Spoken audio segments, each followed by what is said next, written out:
Il-Kamra tal-Periti qed titlob lill-Gvern biex jidħol f'diskussjoni magħha sabiex ikun hemm riforma fil-policies tal-bini fejn il-Kamra talbet biex ikun hemm diskussjoni dwar numru ta' proposti.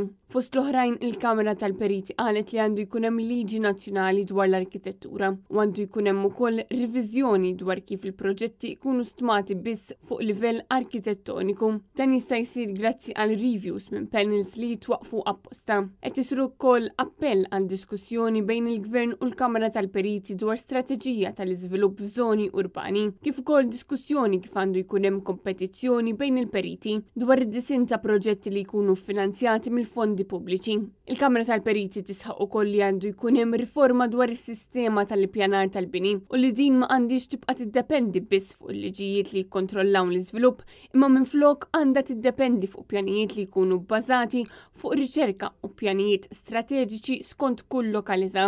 Mhux hekk biss, il-Kamra tal-Periti insistit li l-proċess tal-kontroll tal-iżvilupp innifsu jeħtieġ li jiġi riformat u bini ta' kwalità inferjuri m'għandux ikun permess, irrispettivament mill-parametri imniżla skont id-dokumenti pubbliċi. Dwar l-emenda l-ġdida tad-dokument DC-15, il-Kamra tal-Periti qalet li din ma ġib l-ebda bidla sinifikanti jekk kif qed tassumi l-Kamra l-għoli tal-bini tal-villas, bungalows kif ukoll tal-bini f'żoni UCA jibqgħu kif huma.